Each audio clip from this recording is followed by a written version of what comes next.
Welcome back everyone, it's Vaz again with another video from World of Warships Legends. And today we have a fun video for you.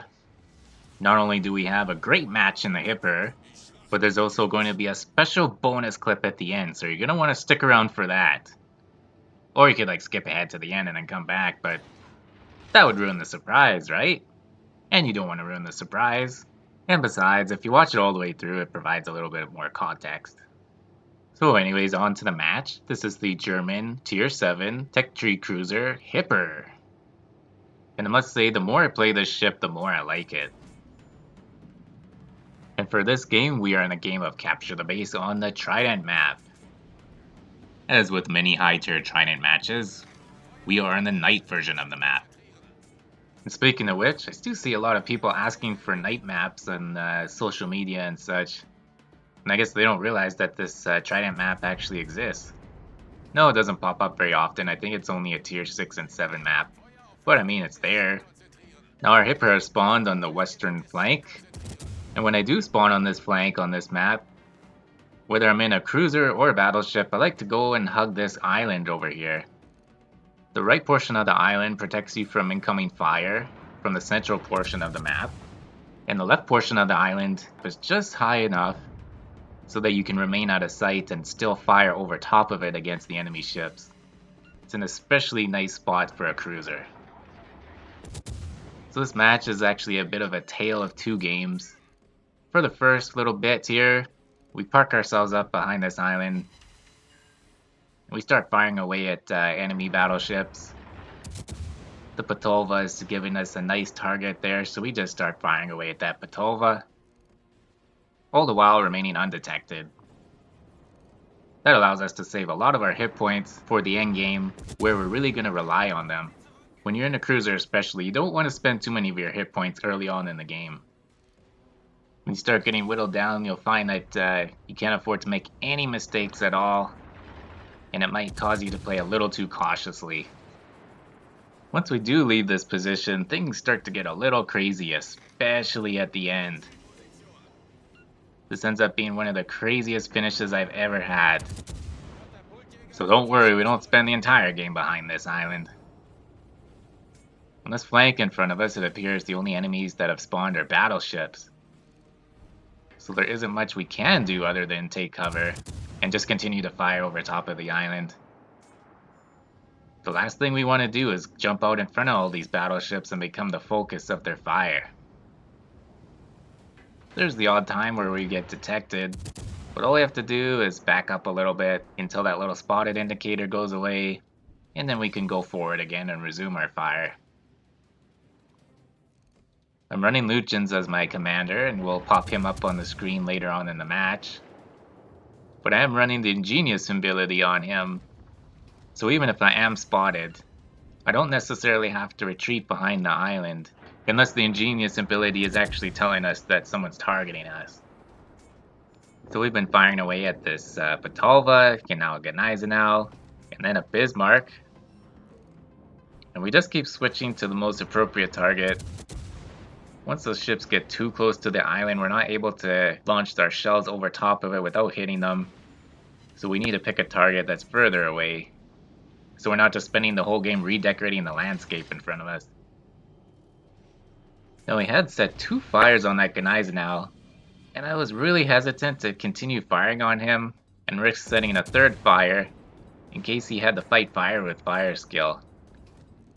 I didn't want to help him out by accidentally putting out all the fires by causing a 3rd one on him. Because of the angle he was at, I wasn't sure about swapping over to AP, so I just started to fire away at that Bismarck instead. I am still getting used to the Hipper. I haven't unlocked all the upgrades for it yet. It only has 2 upgrades to unlock for it, and they don't unlock until you get quite a bit of XP first. I've only recently unlocked the hull upgrade because it also helped with rudder shift and something else I think too. But one thing I have noticed is that it is a pretty maneuverable ship. And if I were to sum it up, I would say it's a really good ship at punishing mistakes. Unfortunately, a couple of our teammates had pushed a little too far forward and gotten themselves killed, which has really reduced our team's firepower. Now finally, the enemy Gneisenau has been taken care of. And for some reason, our friendly destroyer has made his way all the way to the enemy base and proceeded to get himself killed. For what reason, I have no idea. Oh boy. And unfortunately, the Bismarck and the Batalva are getting a little too close for comfort, so we need to unfortunately vacate our position behind the island there. But it does make for a more interesting watch. We had launched some torps towards the Bismarck to remind him to keep his distance. That's when I'm realizing that the Hipper has 2 torpedo launchers per side, so we bring them back up and fire the second set just cuz. Still getting used to all the differences on this ship. Those 2 ships are sure soaking up the damage, though. It's taken our entire team to whittle them down. And that Patolva's kind of flanked a couple of our teammates there, putting himself in a great position to take some great shots against their broadside, so we wanted to get rid of him as quickly as possible. And we were able to get the finishing blow on him, and that got us our first kill of the game. A lot of our early damage in the game was against that Patolva, so it was nice to finish him off. So now the most immediate threat is that Bismarck that's in front of us, but he does have a New Orleans behind him backing him up. The 2 of them are able to work together and take out our friendly New Orleans, which puts us down in ships 4 to 5. I was not quite sure about that angle of the New Orleans, so until I was confident he was giving me a flat broadside, I kept hitting him with HE first. Then our friendly Flint lays a smoke screen for us, very helpful, thank you very kindly, sir. Then we do swap over to AP. But unfortunately the New Orleans is at a weird angle now, which is what I was afraid of. Although it's an angle going away from us.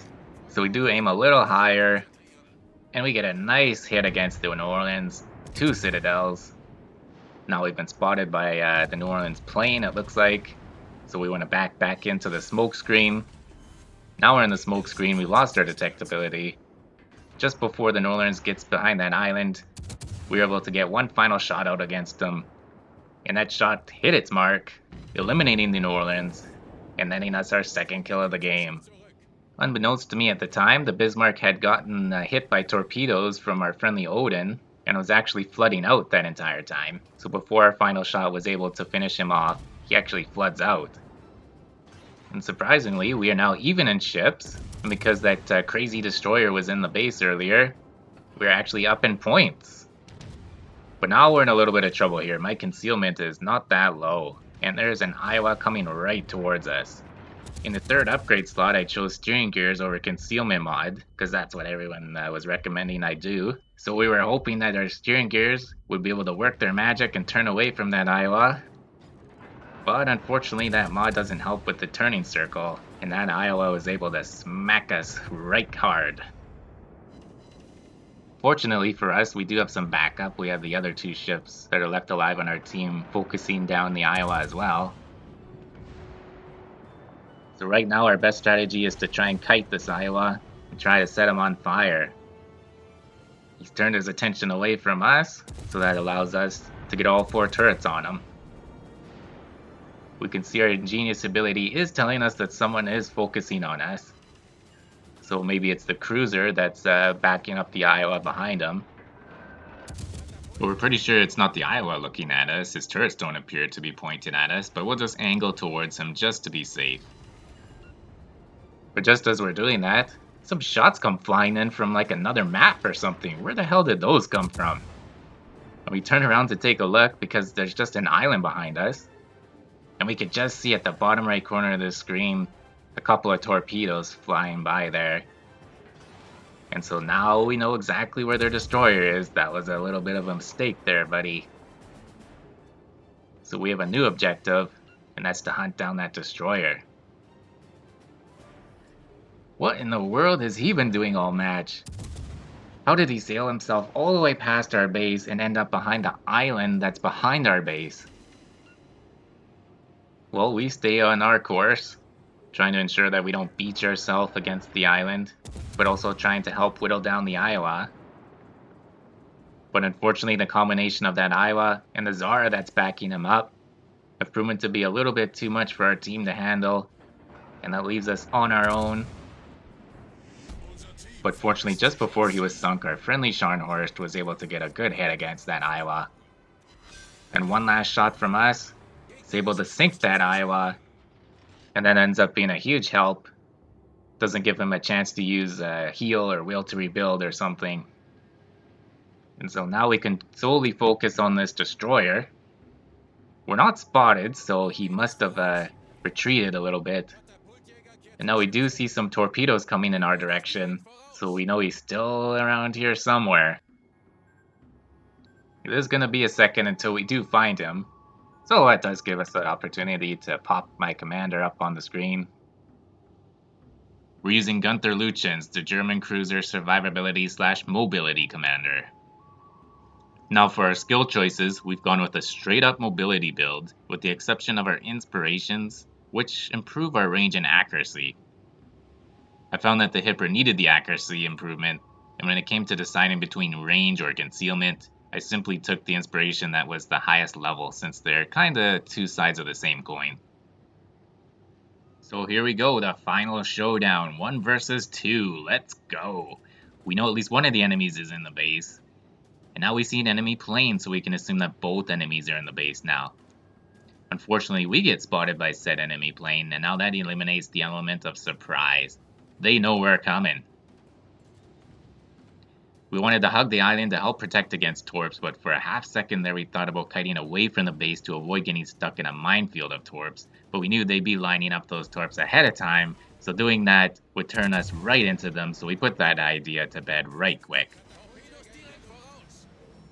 And here come the torps, steering gears for the win. We expertly dodge all of them, even without sonar active. Our strategy here is to try and get as many hits on the Lightning as possible. He's laid his smoke screen, which means we won't have eyes on him as much as we want. And here comes that Zara charging in. We anticipate that he'll be anticipating our torps, so we launch them in a different direction than the torp indicator tells us. And every time that lightning pops up, we don't waste the opportunity to fire at him. One of our torps hits the Zara, and at this point he's just straight up going for a ram. I'm all in for a game of chicken, come get some! But maybe he didn't know that German cruisers have 2 torp launchers on both sides, and since he counted 2 sets of torps passing him, he thought he'd have a clear shot for the ram. But our magic steering gears were able to swing us around and allow us to torp him from the other side, leaving us in a 1v1 versus the Lightning. We get our sonar back, so activate it because most likely the Lightning's torps have reloaded by now. We're also forced to use our damage con due to having 2 fires going on us. Now we slam the brakes thinking this damn Lightning is going to YOLO torp us, isn't he? But he actually turns away to launch his torps and lay a useless smokescreen. And we make a big mistake here by getting our back turrets involved too soon, which puts us in the line with a torpedo. We figured we had botched this royally and we were gonna die, but the torp doesn't kill us. Phew! The full salvo of ours did set 3 fires on the Lightning though, so now it's just a matter which damage over time ailment ticks down faster. And with the help of another shot, our fire finishes off the Lightning first, giving us the win, and our 5th kill of the game for the Kraken. Wow, what a wild finish. Thank God that botch didn't come back to haunt me. We also got the Dreadnought medal in that match, and these medals complete the hard mode missions for the campaign. Take note of milestone number 45 with those winter crates. Opening them is going to be our bonus clip, so stay tuned. As for the match, we finished it with 130,000 in damage, 5 kills, the Confederate medal, the Dreadnought medal, the High Caliber medal, and the Kraken Unleashed medal. We even had 14 secondary hits in this game. This was just one of those rare matches that makes you love this game. And on the leaderboard, we're at the top of our team. And a shout out to the enemy Iowa, who had a banger of a game himself, finishing as the 3rd best player overall in the match. And so that concludes the match portion of our video. And so let's go on to this bonus clip I keep going on about. As I mentioned before, it involves the winter crate openings that I was able to unlock early due to completing the hard mode missions in this match for the campaign. And we're just going to skip ahead a little bit. I cut out a part where I checked my bureau because we also completed a couple of bureau objectives in that last match too. And so in the first crate, you'll see that I'll end up getting 10 promotion orders. And immediately I think, oh wow, that's a rare pull. You never see that. So that means the next container is going to be a bunch of Commander XP, which is what most of these big crates end up being. So I open it right away. But lo and behold, to my surprise, holy fucking shitballs. The T-61. I cannot tell you how shocked I was to see this. Especially when you consider that the previous crate was also a rare pull. To go from a rare pull to an even rarer pull seemed completely out of the realm of possibilities to me. And man, I tell you, after having that match and then going to this, boy, I was on top of the world. And I really needed a tier 5 premium destroyer or just something that wasn't a battleship because that's all I have for tier 5 premiums right now. I hate this ship so much because of all the times I've played against it in ranked and arena and all that shit. So everybody else, you better look out, because if you can't beat them, you gotta join them. And that means I'll be playing the shit out of this thing. I do hope you guys enjoyed that video. Thank you very much for watching. If you did like it, give it a thumbs up. If you want to see more of my videos, hit that subscribe button. And as always, stay healthy and do what makes you happy.